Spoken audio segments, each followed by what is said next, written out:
Hanukkah, Just like baby. your boy Christ. Oh, it's me, Christ. I'm resurrecting at Christmas Eve. Starving Artist Podcast, you already know what it is. Yeah. Your boys are coming at you looking very whiter than usual. We just had a conversation about how we shouldn't wear white on the pod because it completely washes out. But, you know, Gleaming. we're resurrecting, like you say, post-Christmas. It's like a toothpaste advert. Happy New Year, I will say that. Happy New 'cause Year. It'll be New Year when this comes out. We're currently filming this in the Christmas gooch. You know, like the little gap between Christmas and New Year where no one knows what the fuck's going on. Yeah. It's Shmonday. Monday, yeah. You looking for your phone? I'm What have you looking lost? for my vape. He's always dropping his vape. Yeah, it's a classic part of the podcast these days. It is. It's in a classic every part of episode. your life. Yeah. Maybe not in the real New Year, but right now, as you said, Christmas gooch. Yeah. What are you thinking about New Year's wise? Have you got any resolutions? Oh, I've got a busy schedule. I want to get back into the martial arts. Had a bit of time away from it. Yeah. Thinking of taking up the jiu-jitsu. Oh, very with nice. The girlfriend as Oh, well. okay, She's thinking okay. of taking that up with me, so that'll be fun. I see what you're at, you dirty bunch of Yeah, I'm gonna roll around in pajamas with my woman. So yeah, that's gonna be good. Get back into the Muay Thai. I'm eating healthier, starving less. Nice. Both positives. Yeah. So fingers crossed. This isn't like everyone else's New Year's resolutions, and it carries on indefinitely. Yeah, I think people often make the mistake of like going, and you've done this in the past, and I've probably done this in the past, where like you list about 50 things that you want to change, and you're like, this is going to completely change my life, and I'm going to do it all starting tomorrow. Do you know what I think happens as well is people go, I'm going to start in the new year, but New Year's Day is a fucking write-off because the hungover. go out, yeah. And, we've not started on the 1st, and I said I was going to do it then, so it just never even ends up happening a lot of the time. So with awareness of that, I've started some of it before New Year. I was just going to say, man. So that that's not the date it starts. It's just, now that I'm not eating like a fucking hog. Yeah. Because it's Christmas, I might as well, have some sweet potato at breakfast time. Yeah, man.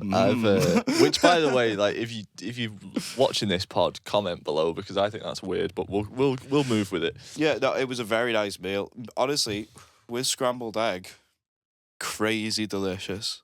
But I guess like. And a you cheese don't have- toasty on the side, but I ended up mixing them together, and it ended up being even fucking better because cheese just enhances the taste of whatever it's with. Bread is bread and is there to fill you, and then the rest of it's got the nice taste. I guess you sweet, don't really savoury. have to like we put things into the box of like this is breakfast food, this is lunch food. Like it's perfectly acceptable to have breakfast for lunch, but it's not acceptable to have tea for breakfast. I have eaten yesterday's pizza cold from a box on the ground next to my bed before now for breakfast. I think that sweet potato is absolutely a fucking step up, and I think everyone should be doing it. Yeah, I think it should be a staple. That is fair. Well, I think once you've eaten the cold pizza, the only way is up. Exactly, you know what I mean. I like the idea of you putting the Christmas gooch to good use, though. Starting to turn it around now. Yeah, lad, I've been reading so much. I got books for you've been saying Christmas. this, I've been reading a lot. Like, might as well make the change now and then just introduce other ones as the year goes on. Exactly. I want it to be a good year Yeah. because that's a nice way of measuring things. But like, Well, people probably put too much stock in like resolutions and even just like trying to implement new habits. They're like, I think they get to such a point where they're like sick of the life that they're living, where they're like, okay, I need to fucking do this. I need to lose this weight. I need to eat this. I want to start this hobby. And it becomes this like direct point.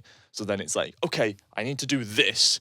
And then there's like a start point. And then that puts a lot of pressure on shit. You know what I mean? And just also, introduce it. I feel in like bits. sometimes it gives it an end point. Oh, this year I'm going to do this. Right, It's like, yeah, and then what happens next year when you go, I did it for a year. I've seen people go vegan for exactly 1 year. That's crazy. It's a crazy thing That because is then they go, I don't have to do this thing anymore. Yeah. Like, I don't know. All that a year is really is a way that we track when it's going to be cold and hot for the plants and for our fucking skin. Yeah. You know what I mean? Like, Yeah, but at the core of what a year actually is. So to like say, oh well, then at this point I will begin this thing. It's like it's an arbitrary point in time. You can do that literally now. But You know what I mean? but yeah, well, I always do say to people when they're like, oh, like I'm gonna do such and such starting whenever. I always go, what are you doing now? You know what I mean? Like, I'm starting the gym on Monday. It's Thursday, motherfucker. You got 4 days. Start now. Yeah, what are you doing between now and then? If you're genuinely busy, I understand. Yeah. Otherwise, you know. If you're just like trying to enjoy your last 4 days before having to do it, then you've already lost. You know what I mean? You don't want to do it in the first place. Yeah, exactly. Though, like it has to be something that you actually want to do. If you're doing it because you feel like you have to, guess who's fucking bouncing back to their normal, natural self within a couple of weeks because this is hard and I don't want to do it. Like, want it. Yeah. And then you will feel like shit for not doing it. And the thing is, like, you will eventually get yourself in a position where you want it just because you don't have it. You know what I mean? So let's like the gym's always a good example, and like getting in shape's always a good example. Like, let's say you spent a whole year sort of going to the gym, maybe like on and off, and like hating it, and then like by the time it got to November, you were like, I'm fucking not doing this, and you didn't go for 2 months, and then New Year comes, you feel physically like shit. You look at yourself in the mirror, you think, oh, I look like shit. And then the fact that you've like left it so long makes you want to go because you have to go. You know what I mean? It becomes one and the same. Yeah. It's all about like want, and the want can come from anywhere. It can be because my health, or because this or that. Like, there's people who will willingly just be unhealthy, because that's what they just want to do, and you can't really stop them. You know what I mean? Like, whereas the people who want to do these things, like, for whatever reason, because of my physique, or because of my physical fitness, or because of my mental health, or whatever. As long as there's an actual want there, just hone in on that. Like, all right, well, what do I actually want to do? And that's not even to say that... The thing is what, like, the type of exercise, the type of sport. Like, one thing I've learned from when I started the martial arts before I was fucking, poor, couldn't keep up with it, is, like, I didn't really enjoy lifting weights at the gym. That wasn't really something that I was, like I'd go with you and it'd be like, fucking hell, how many more sets? Like, I never say that at time because I'm enjoying what I'm doing. I want to be there, so it's finding the thing that there's a sport for every kind of personality type. Find the thing that you want to do, and then you'll like, it's so much easier. Exactly. And I think like, and we'll get off exercise in a minute because this is a fucking arts podcast. I know, but it's New Year. That happens. We're wearing white right here. But like, I think that everybody should do some sort of exercise, and it is just about finding the thing that you like. You know what I mean? And like, I occasionally I enjoy running. Every now and again, like every 3 months, I'll have like a week or two where I enjoy running, right? And I do it, and it's good, and then I go, fuck that, I can't be asked anymore. But so my cardio isn't always great because I just don't enjoy doing cardio shit. But since I started like playing tennis, I'll happily go for an hour and play tennis with Jack. You know what I mean? Which it's is fun. still cardio. Like, exactly. You gamify it. You know what I mean? Exactly. And then your interest pulls you through. One thing I was going to say, just regarding New Year, is it's weird, isn't it? Like you say, that it is just a point in time that we use. It's like an arbitrary thing, right? Yeah. And it's not even the same point in time for everyone. I know that. Like Australia starts their resolutions before we do. It's weird that we've decided as a culture, like, New Year's, that's when you start a new thing. Yeah. It's like, why? Yeah. But at the same time, I think there's something good in that because it gives you a chance to reflect. Like, for New Year's, like, I tend to, obviously there's things where like, okay, well, maybe I can use this as an opportunity to implement things for the next phase of life or whatever. But a lot of my thinking around New Year's is looking back at the year that I've had and trying to like pick from that, like, okay, what was good? What was shit? Like, what do I want to do again? What have I learned from it? You know what I mean? Do you know what? I suppose as well, because Christmas is a time where you stop and spend time around people that you care about that you've maybe not seen as much, and you know what I mean? Like, maybe it's that sort of caused this knock on over like hundreds of years. Like, oh yeah, and then we stop and then we think, and then there's all the religion attached to it as well, which is very heavy on that. Maybe it's like I don't know, people have just automatically come out of that period of rest, gone into the new working year where they start like, you know, start back again on second year. And oh yeah. Like, do you know what though? I really need to go into it with this mindset, and you know what I mean? I think it is important as well. Like, I feel lucky being sort of a freelance kind of guy, and I don't know what your time off has been like over this period. Nice to have. But well, exactly. But like, so I feel lucky that we get to take that time. You know what I mean? Because a lot of people are like off for 2 days and then back in on Boxing Day. There's you know what I mean? lot of jobs where Christmas is the busiest time of the well, year. Exactly. Right. Yeah. And to be fair, like, just to bring it back to the arts thing, is like January as a musician is generally the quietest time of the year because everyone's fucking skint, so no one's going out, no one's fucking paying for you to come and play. Which means it's obviously not ideal. Like, I'd rather be gigging, but it means that I have a bit of time to like sort of re-strategize things. You know what I mean? Like, I can spend like 2 weeks or so going, okay, what's the game plan for this year? Let me fucking start laying some groundwork and then get back out there and try and do shit. You know what I mean? What do you think about The Stranger's Year in retrospect?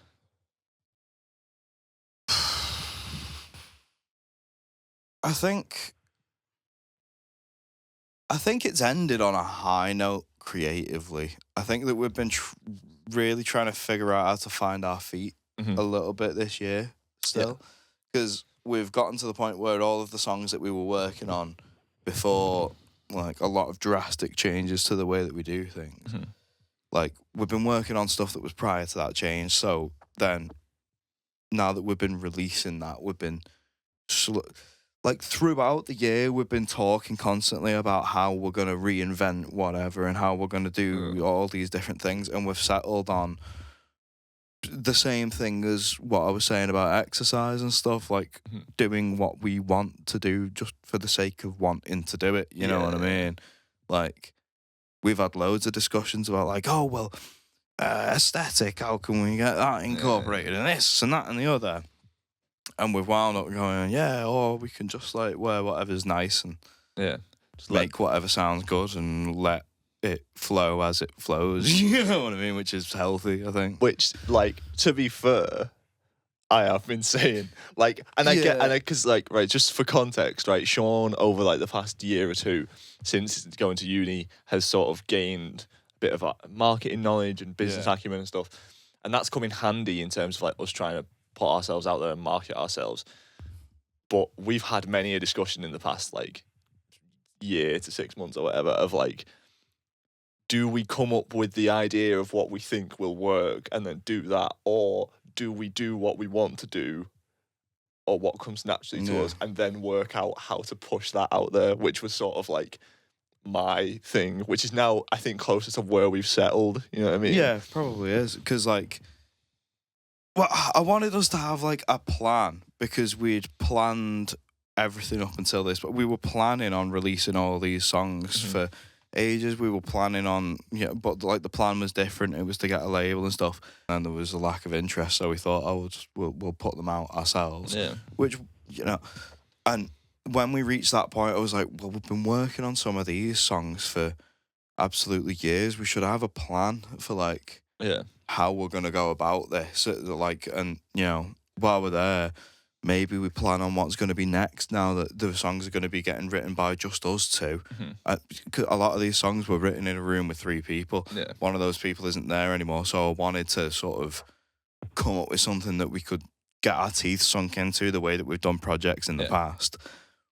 Which now, I feel like we've still got some of that. We've got a list over there of all of the things that we want to do, but rather than attaching a brand and aesthetic and pulling in all these different influences, like I was saying at one point, now I think we've just kind of accepted that we've got some goals and we're going to work towards them however we want to work towards them. And it's not to say to say that there hasn't, there's not utility in the things that you've been saying as well. Like, I think it's definitely balance, isn't it? I'm glad that both points got argued. Yeah, and I think But I think with what we've settled on is more planning from an internal point of view rather than planning how we're going to present everything. Yeah, We're like yeah. planning what we're going to make What do and we'll we work out want how to to get present out of it. the experience Yeah, is the thing exactly. now, isn't it? And we'll Yeah. work out how to present it based on what it ends up being, because Yeah. it will naturally become a thing. You know what I mean? Yeah. If we write it within a certain structure, because we discussed before that like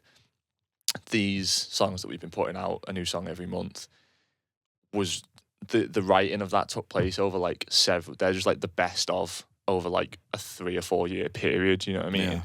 Whereas now, which is why we've had trouble working out a consistent aesthetic or whatever. Yeah, because it's been quite a turbulent period as well in terms Yeah. of who's even in the room. Mhm. Writing, so stylistically, it's Yeah, like even stemming from like all the COVID shit and like having Yeah. to take time off and all this stuff, and Jamie being away and then Jamie leaving. yeah, like loads of having a plan and then it changing and all Yeah. that stuff. So I think that's why I was kind of wanting us to have like here's the fucking target, but I think in doing that, I was pulling from stuff that already existed. Mhm. And I think what we've landed on is to try and get our own fulfillment out of this thing by deliberately doing it differently to how we've done it before and how we feel like other people, like, so the new song that we've been like working on recently, that you're not going to hear for probably 3 years. Yeah. But like, I've never played keyboard before really, Yeah. but I've been doing a bit of that, and we've been using synth sounds that we sat there and just went, right, let's find the things that we want. Yeah, we did a day yeah. where we just like went through synth sounds and put a load in different folders and stuff, so we knew what we'd be using when we came to make new music. Like if we hit the key and it didn't sound nice, it was gone. Yeah. If it sounded nice, we might use it for something, and then only using the things that we know we're gonna like. I feel like it's opened us up to things that we maybe wouldn't have ever even thought about doing before. It's like a proper reflection of our taste, rather than a reflection of, I don't know, whatever's popular or what we think a label might like. Or yeah. And that's not to say that I don't think we've ever made music with the intent of like what's going to be popular and what a label might like. But I think we definitely have been through like pop phases.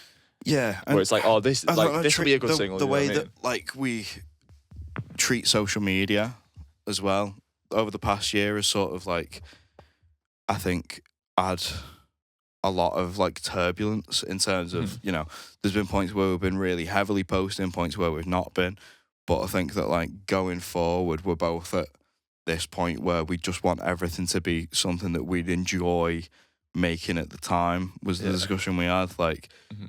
There's been times where we've been making content and not enjoyed the process of making it, but it's been for the sake of, well, we've got to get these songs in front of people. Yeah. And then the content doesn't do that well because you can kind of tell that it's not being truly enjoyed, but like... just do whatever we fancy a lot exactly. more. That's probably the whole ethos, really, is we're just going to do what we fancy. Because I think as well, we're at a point now where we're both... Are you 26 still? Yeah, you are, right? Yeah. So we're both 26. We've been doing this since we were 17. And we're at a point now where we're like, okay, the main reason for us to put any time into this should be that it's because we want to, you know what I mean? Yeah. Like, obviously, an ideal life career and trajectory would be someone turns around to us tomorrow at fucking Polydor and says, hey, do you want to sign this contract? We'll release all your next shit for you. Yeah. Great, you know what I mean? Perfect. We wouldn't have to do anything else. We could just do the creative shit that we love. But that isn't the case right now. And that's not to say we're not also going to keep trying to get our music in front of people, and obviously we want the things that we put all this time into to be heard and enjoyed by people. At the same time, I feel like taking that mentality of we're going to do it for us as our creative outlet again, you know what I mean? Going back to that, like, no, we just want to express. I feel like that's what ends up getting you to that position. Look what happened with Predator. Sure. We put up a video of us enjoying producing music. Yeah, right. And it got us 1.5 million views and fucking 60,000 listens, something like that. Yeah. Because we were in the moment and truly enjoying what we were doing. So like recapturing that, I don't know, it's like it's like play. You know what I mean? If we're just playing, like I do. You know what though? People want to play with you. You know what I mean? Yeah. And like, I think we should definitely film recording sessions and stuff, and like when we're writing stuff. But I get very scared about the idea of putting any of those videos out until the song is at least almost done. You know what I mean? Yeah. So like, we keep on catching the ourselves. video of me and you playing the keys to this new tune. I've got that now. That's great. That's going to get banked for when the song's done and it's coming out in like a year or whatever.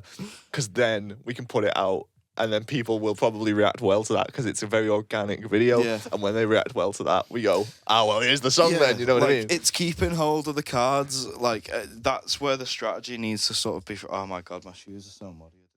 Guys.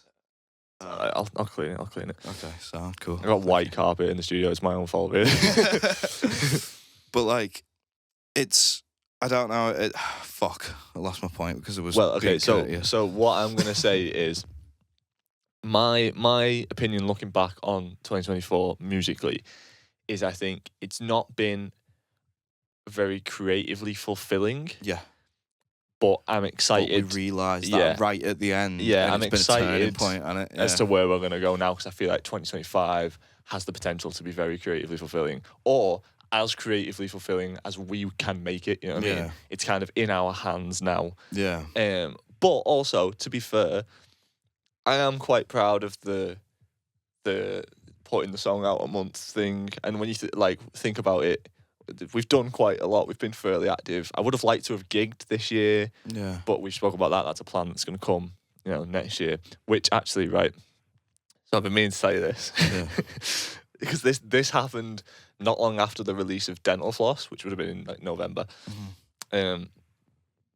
I don't know if I should. I'm not gonna name names. Have you booked as a gig? No. I wish though. That'd be good. Not yet, bro. It's tomorrow. So there is a radio DJ that we know, right? We won't name names, right? Okay. Oh, okay. But yeah, I know it is. Okay. But who works for, let's say, a large broadcasting corporation? All right. A British broadcasting corporation, right?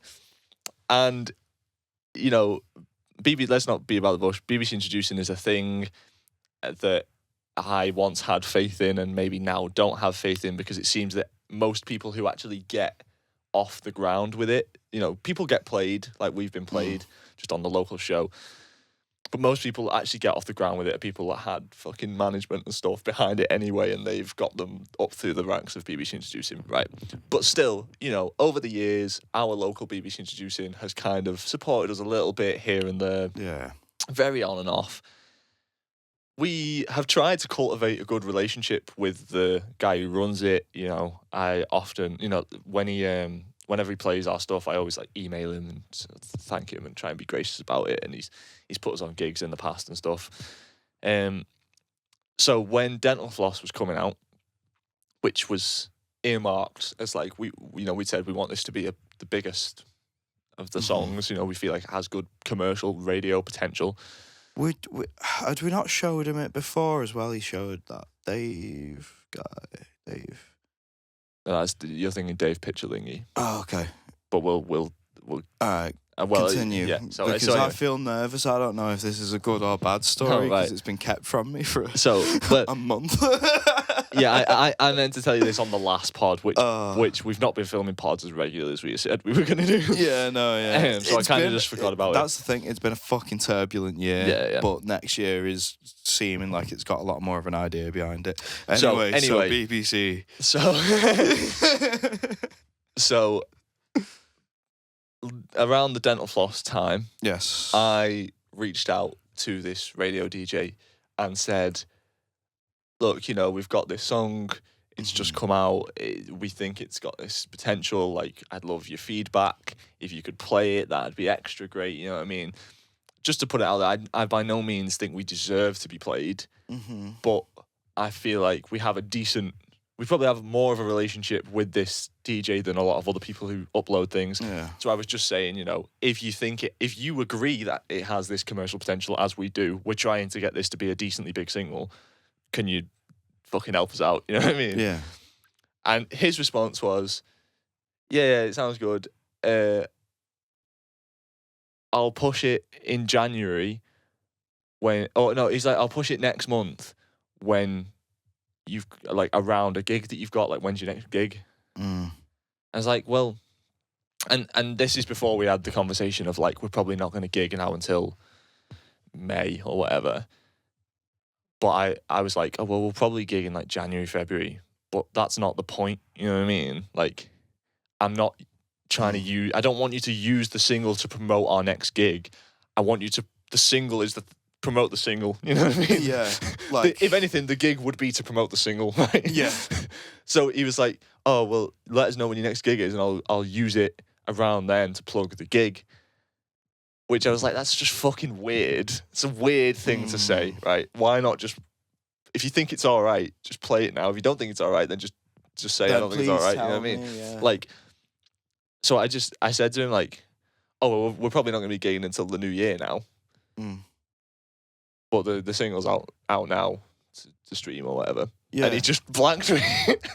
I was like, what a fucking weird interaction, right? And like I say, I don't expect for us to be played, but just like what I don't understand. He's a weird guy, isn't he? Like, I will say that he's a fucking weird guy. Like, we've met him and we've interacted with him, and God knows, right? It's been fucking 5 years, and I've been trying my hardest to get along with this guy. Fucked that career up, He's so weird.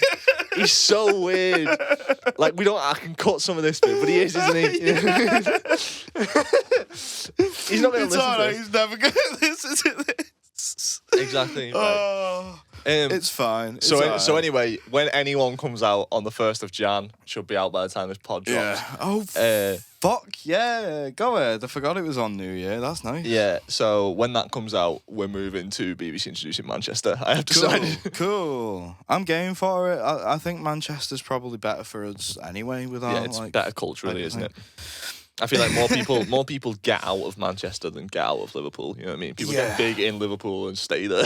Yeah, it's sort of a little bit culturally like cut off from the rest of the country sometimes, like by its own choice. Yeah. A little bit, you know. And you know the rest of the country. Scout's not English and stuff, and everyone else is like, The rest of the country hasn't always treated it great. I understand it, you know what I mean. But at the same time, if we're trying to do something, we kind of want to leave. Yeah, I like Liverpool. I've lived in Liverpool. Yeah, but, I'm moving to Liverpool. You know what I mean? It's a nice place to live. All of the people are very lovely. However, the music scene is sometimes shit. Yes. They had the Beatles, but guess how long ago they were like hopping around in Liverpool.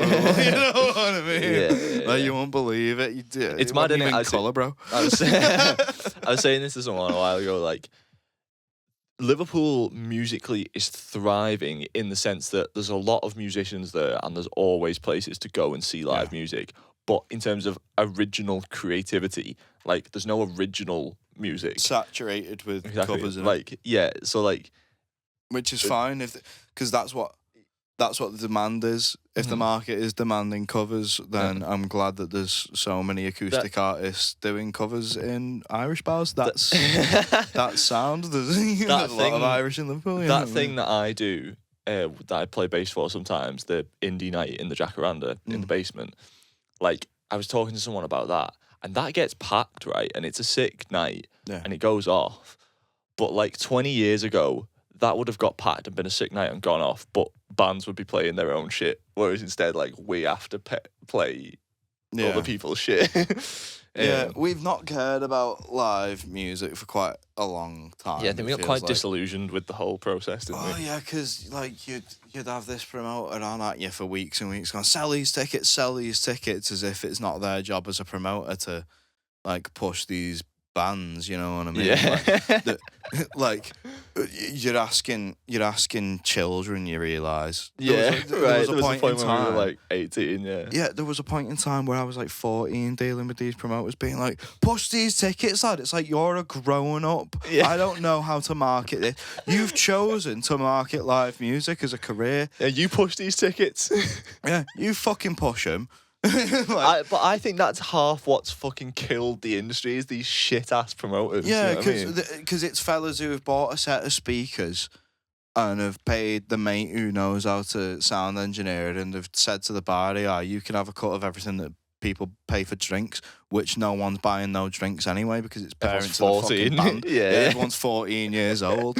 You know what I mean? And then because people have those experiences with these bands who are only just learning how to play, they get disillusioned with going to these gigs for bands that they've never heard of before. You know what I mean? Like, oh, these are shit. Yeah, we got to a point where it's like we've been playing these gigs for ages and the amount of people in the crowd has never once changed. It's always no one.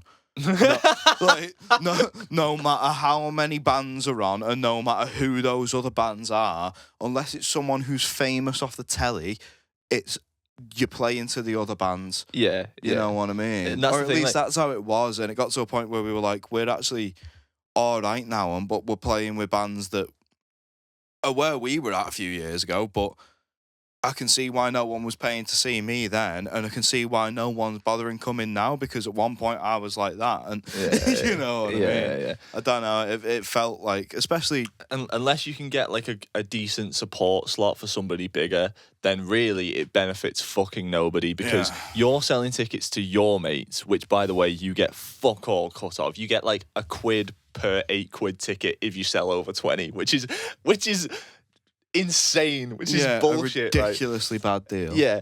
So you're just essentially shafting your mates. You're making your mates come to watch you play but give money to this other guy, right? And once you've played, they all fuck off. Yeah. And the next band's mates come in because to it's watch a night them out play. for my mates is why they've come to see me. So, like, if my mates have come to see me play a gig, then immediately after it's, oh, well done, that was sick, yeah, let me get you a drink, yeah, I'm just going to pack my stuff away and then we'll go on a night out. And then the next band gets on stage and, oh, by the way, your mates only show up for when your slot starts as well. Yeah. So, like, a band will play to their mates and then they'll all go out for a drink. And then you'll watch the room empty out, and then all your mates will come in and watch you play, and then you'll finish, and then they'll all go. And then the next band, you'll see their mates on the way in as you're on the way your mates. You know what I mean? To watch their mates play, and then they go on a night out.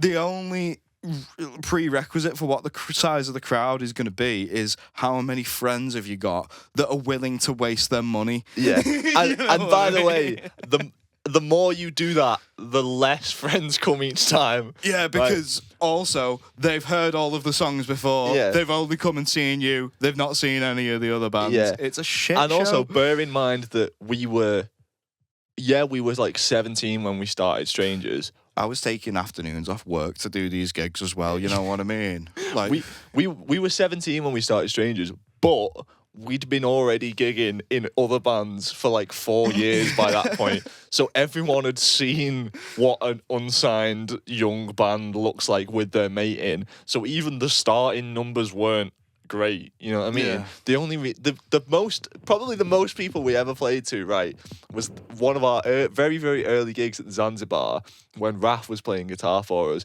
and he sold a shitload of tickets because it was the first time. He had loads of mates, but it was the first time he'd been in a band, right? Yeah. So they were all like, "Oh, Raf's in a band. Go ahead, we'll go see the band." All of our mates were like, "Oh, Liam's in another band." Yeah. The first band I joined was a band that had already been doing this from the time that they were like 11 or 12 years old.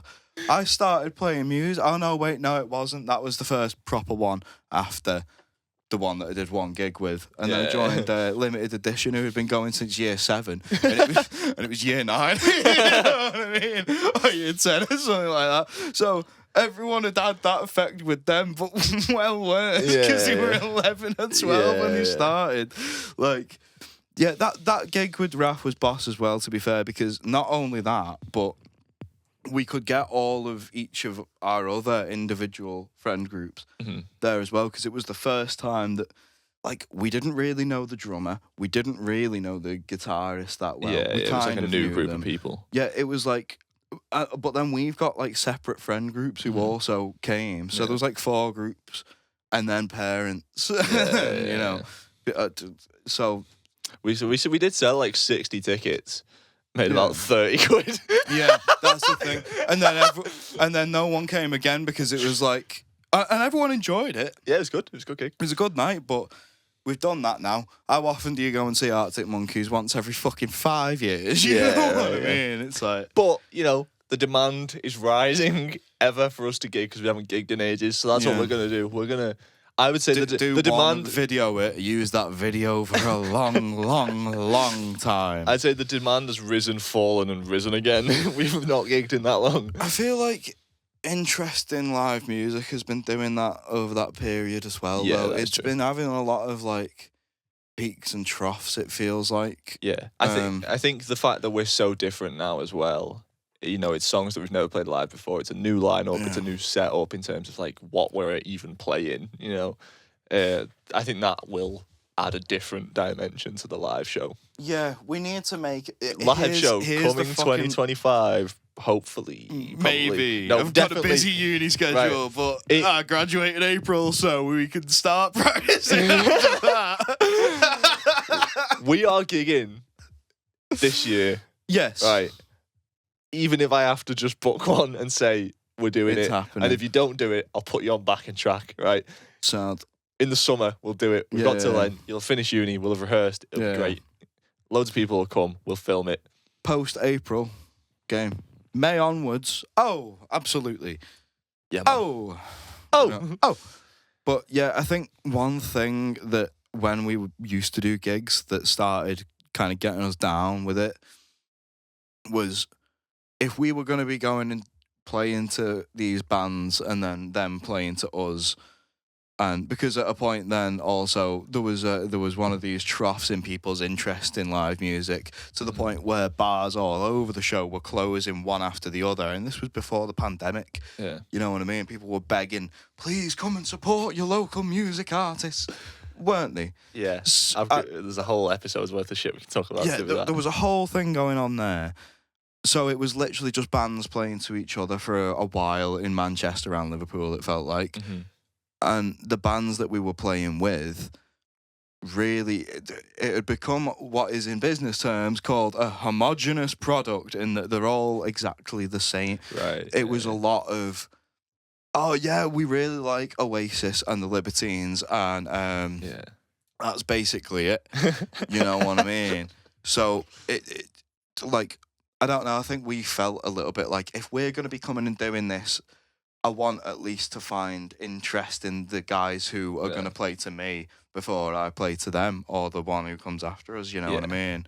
And when that stopped being around, we were just like, well, fucking let's just go on the computer. I think what I think what our live show needs to be, right? It's and pizzazz. and what it will be, I want to be wearing latex, a bodysuit. what it will be when we get it right Mm. is so like you think about A techno nightmare. you think you think about how many times did we as like 20-year-olds play to bands in their late 20s and early 30s that were just doing Oasis or like Kasabian or They whatever. become like a time capsule from the time in the life that they enjoy. So and what- like a Yeah, relic. if we're gonna be in our mid to late 20s playing with what is probably going to be younger bands, Yeah. right?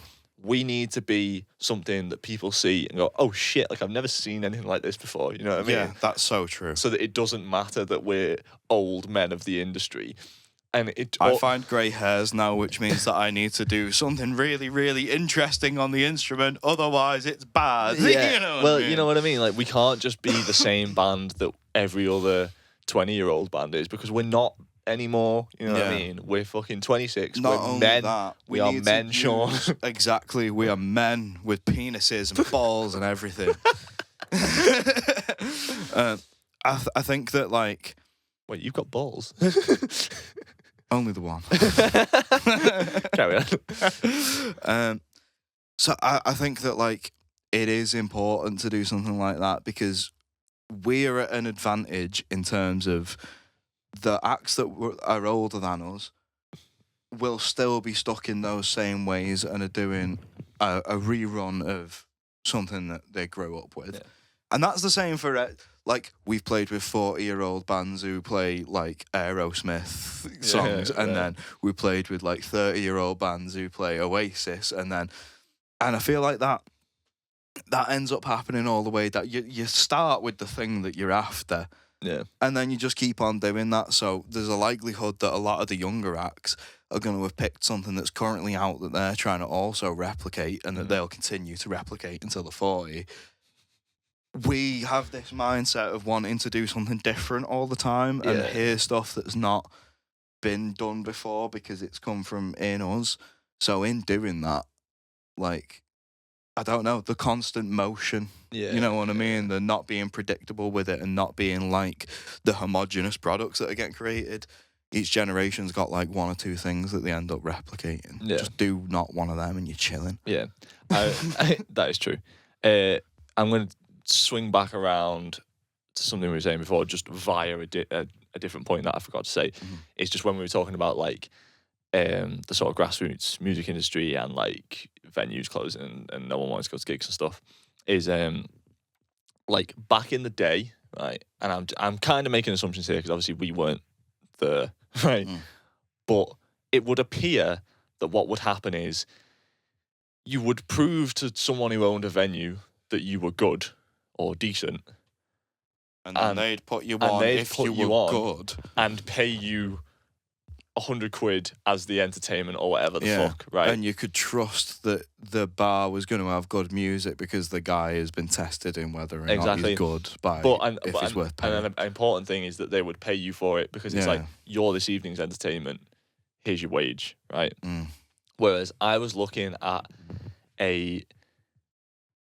somebody that we sort of know was playing a gig for This Feeling. You know, remember This Feeling, the promotion company? Oh, the ones that told us. They're not the ones who told us. The Red Stripe ones. Yeah, right, yeah. How old were we? 17. We were a bit older, but we had to. We were probably like 19, 20, and we had to have cans of Red Bull in all of our photos. Not Red Bull, Red Stripe. Yeah. In all of our photos. If there was a photo of us, it had to be with a red stripe. With a red stripe in the background. So they were putting on a gig, and there was 4 artists playing, which is too many, by the way. 3, I would say, is a push. Yeah. Because also 4 artists is like, you're only getting half an hour each, maybe do a little bit longer, have some less artists. Anyway, that's beside the point. So they were putting a gig on in the Jacaranda that was like running from like 8 till 11 or whatever the fuck, 7 till 11. And then I was playing the bass for the indie thing, 12 till 2, right? And I was looking at that poster and thinking, so I'm going to play 2 45-minute sets as part of this band, right? And it's covers, but I get £100 for that, right? These lads in each band will probably play for 30 minutes, get paid fuck all, but they get to play their own music. And it's just a weird dichotomy, isn't it? You know what I mean? Like, they aren't getting paid because they're not entertainment, right? But they are, because it was like ticket on the door kind of thing. Because when it's your music, you're getting paid for the exposure. Here's the paradox: you're getting paid in exposure, which means that you can bring your own people, therefore exposing you to only people that already know who you are. Yeah. So nothing is gained. Yeah. But so what's crazy is, like, when I do that Jacaranda thing, it's not ticketed. Yeah. You can just walk into the Jacaranda, go, oh, this sounds like there's a band on downstairs, walk downstairs, and you're there, right? Yeah. It's part of the club, right? But that was the thing that was on before, or This Feeling thing, was a ticketed event. So you would walk into the Jacaranda, you go, oh, there's a band on downstairs. Yeah. Oh, what, £8 to go downstairs to see 4 bands that I don't know? I'm not going to do it. You know what I mean? So you're not getting any passing traffic. It's horrible, isn't it, the way they do that? You'd walk into a bar that would be packed. It happened to us loads of times. We'd walk into a bar that was packed, and then they'd go, yeah, oh, the band, brilliant, just come through this way. And they'd lead you through this crowd of people. Oh, excuse me, move out of the way, yeah. Through this door, sir. And you walk into a fucking empty stage with a sound engineer who's like, are you the band? You're on now. Yeah, it's the other band. No, they were on before. No, they sound the same as every other company.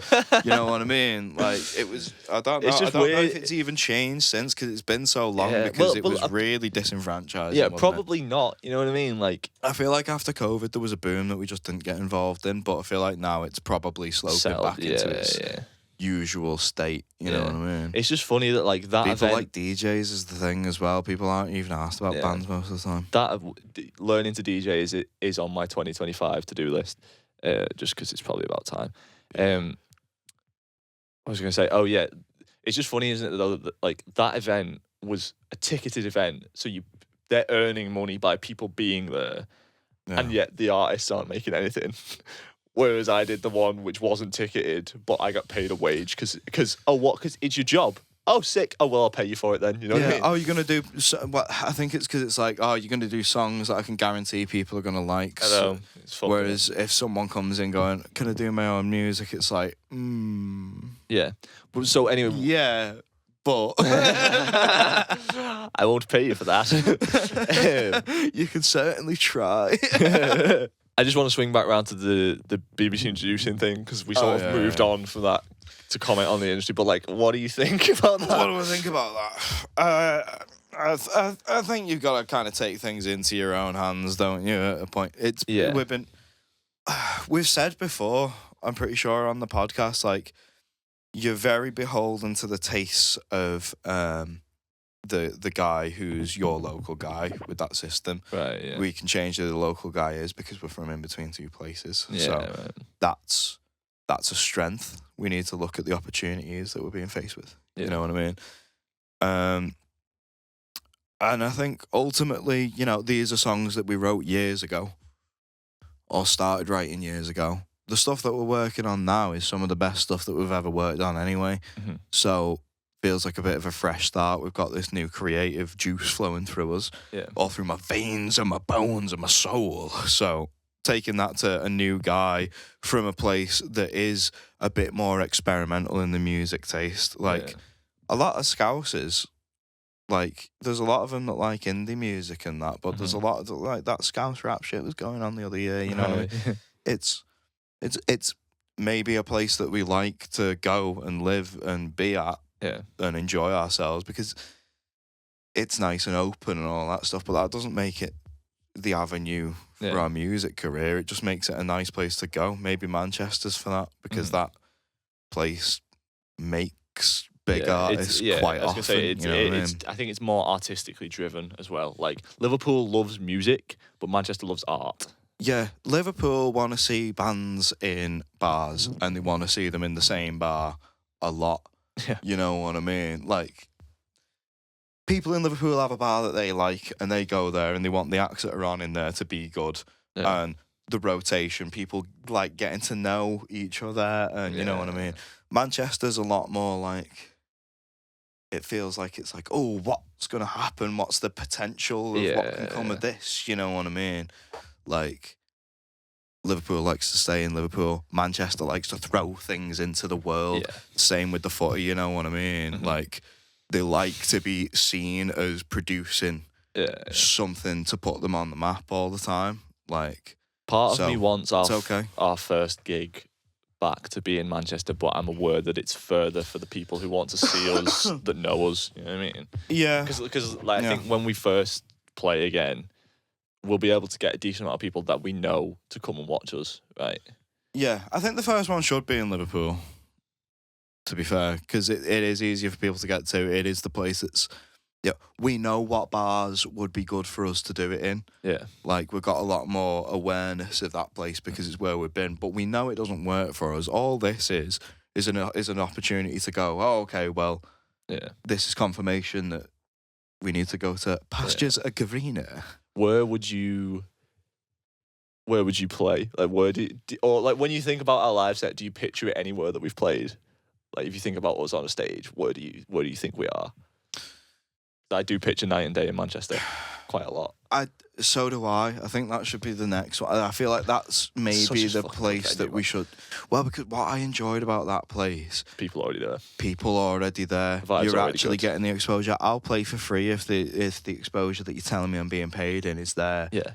And it was never, oh, come and, oh yeah, but sell this ticket. They've got bands on all the time. Yeah. So, like, you're just there for the sake of playing the gig. I'm pretty sure what I mean? that was an in-house thing as well. I don't think that got booked through a promoter. That was just like the people who run night and day organise the people who play. You know what I mean? Yeah. And that's what you want. You come and you play, and then you go, and people have heard you, and we could probably make a habit out of that there. Make a bit of a base of operations. I like playing there. Yeah, it's good. You know what I mean? But It's the only time we've ever been asked for an encore. Yeah, it is. Or maybe not the only time we've ever been asked for an encore, but definitely the only time we've ever played an encore. The most memorable. Yeah. Oh, we have refused quite a few times. No, we really have played everything. Yeah, that we know. yeah. But yeah. When I imagine it, I do end up imagining places in Liverpool. Jacaranda Basement for some reason. It's weird because I don't think we've ever played a good gig there. No, but if there's a few people in there, it can look very full very quickly. Yeah. It is a sick venue if you can do it right, but it goes back to the thing you were saying before about the sticking you in a room in a basement kind of thing. You know what I mean? Is. It's very much that. If no one knows who you are. The EBGB's basement is. I get the same vibe off it though.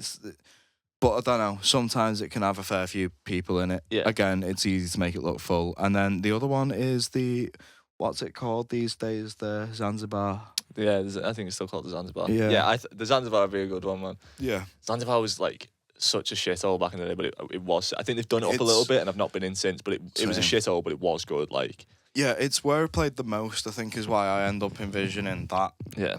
The sound was fucking mega in there as well. Yeah, I think my favourite one's probably EB's. Yeah, I do like it. I like I think what makes a good venue, like a good small venue, is the fucking low ceiling of it. You know what I mean? That's why the Jacaranda's good. And I like EB's because it's like cellar, low ceiling, long room. Yeah. You know what I mean? That's a vibe. So we will draw it to a close in a minute because I think we've been talking for ages. But before we go, let's just briefly summarise what the fucking's going on. You know what I mean? Like what the plan is. Where am I? What am I? How am I? We have been releasing a brand new song every month. Yeah, we did that. On the first of every month. We've been doing it for like 6 months now. I hope you've been listening. There's 2 left, right? Anyone comes out on the 1st of January. It's probably already out by the time this drops. Mm-hmm. And Forever comes out on the 1st of February. And that is going to be the last one of... an emotional experience. We've learned a lot. We've spermed a lot. It's been an honour, and we're collecting them all together. Yeah, so this period is now known as the collection, and that will drop as a full listening experience on the 8th of February, so a week after Forever. And it's basically all the songs that we've released in this time. Yeah, in the order that they should be listened to rather than the order they came out. Yeah, because we had to, change the order because we thought that the way that we released it marketing-wise was important, and it turns out that along the way, we've learned that none of that matters. And that, you know what I mean? Kendrick dropped an album without anyone even saying it's been one of my favourite albums this year. Well, that's Kendrick, though, isn't it? Well, you got to take on that mentality, though. You know what I mean? Yeah, but when you've already got an audience, you can drop an album without telling anyone about it. You know what I mean? The thing is, though, is that we've dropped a lot of singles without telling anyone about. Well, with trying to tell people about it, but if you're trying too hard to tell them, you know what I mean? It's all got to come natural. There'll be more music out after this. So either we way, don't know when. Right. So the plan is the collection comes out as a full mixtape. Yeah, that's what we're calling it. Yeah, you remember that? Remember that? Remember when we used to do that? We've done that before. If you're an OG, you know. And we're doing it again. Well, we'll keep. And we'll keep doing album, it. So we'll you can't keep doing say our it. debut album was a flop. It was a fucking mixtape. Yeah, I'll exactly. fight you over it. Exactly. Yeah. Our second mixtape, right? Our second debut mixtape. So the collection drops on the 8th of February. It will be available on every streaming service, and I'll probably also put it on Bandcamp so you can give us a bit of wedge for it if you fancy, supporting the starving artist boys. Money. So you'll be able to listen to that in its intended form. 1, all the way through to Predator. Yes, Predator is going to be on it. I know it was time ago, but it's part of this era, so shut the fuck up. Yeah. Right? It happened the way it happened. You're just gonna have to live with it. Yeah, we're unsigned. This is what happens. You know, nothing's planned. It's all chaos, right? Yeah, it's just entropy, man. And then the plan is, I can't remember if we said like 1 a month or like 1 every 2 weeks or something. We're going to reissue all of our back catalogue of old stuff that used to be on our Spotify from time ago that we removed. You see, we removed it thinking we wanted the Spotify to be a reflection of our coming music as a marketing scheme. Until we realised over this very formative period in our lives that none of that matters. We should do whatever the fuck we want all the time. And, you know, sometimes I want to listen to what I was coming up with when I was 16. If you think it's shit. We're not going that far back. You know. Are we not? Well, I don't think we should do Revolver's shit. No, go on. No, I started because it's bad, man. It's not good. Like, you re-listen to it? no, but I just know it's bad. We can re-listen to it together if you want, but I know it's bad. I've got the CD. I'll put it on after we've done this. Right. We'll figure out a somewhere that we can hide them songs. You know what I mean? Because Yeah, it's all about the journey. Right. Like, yeah. This is you know, We'll us reintroducing ourselves to our 9-year-long journey as musicians together. We'll put those ones out only on one streaming service, and if you can find it, we'll give you a prize. There you go. Yeah. So and we won't tell you what the prize is until you've won it. So, which leaves us open to all giving sorts you of nothing financial stipulations. Here's the prize. It's just a picture of me. This. Well done. You did it. Breath from my lungs. Did you see? You might not have seen actually because you don't have social media anymore, do you? No, I deleted it. I've fucking had enough of all that. I've got Pinterest and I've got Financial Times. So I posted a video, which I quite like when I do like the little funny, sarcastic videos where it's just like the song playing and like me in slow motion with text over it. You know what I mean? And they do all right in the past. You know what I mean? People have we gotten views again? Have we? No, we've not gotten views again. But it's okay. We're doing. So I posted this right.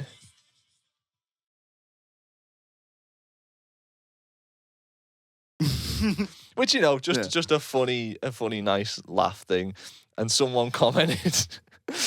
Can I even get to it on here? Someone commented saying, "Thank God, it would have been so embarrassing if I'd listened to this." So I replied with like a snippet of the section of the music video from it, so they have to listen to a bit of it. So yes, the plan is the collection comes out and then we are reissuing everything. So I don't know whether we've not really discussed the exact dates for this. Nothing's locked in. We don't even know if we're going to release them.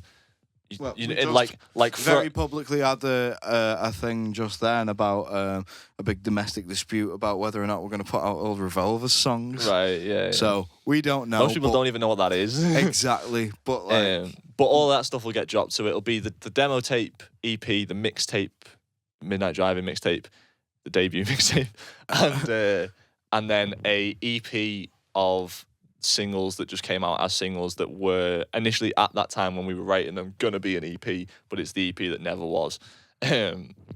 Which I don't know if we'll put that out first and work backwards, or put the demo tape out first and work forwards. Yeah, we'll figure it out. There may also be a deluxe version of the collection with like demo versions of stuff on as like bonus tracks or whatever the fuck. We're still working it all out. Yeah, again, it's a maybe. Maybe those singles that we were on about that for the EP, maybe they'll even just be on the deluxe, and there'll be no EP. We don't even know. Right? Yeah. You know what I mean? Probably not though. Probably not. But that's how up in the air it is. Yeah. We're going to discuss that after this. Don't you worry. We're wearing white. Either way, if you're into Strangers. Which you're not.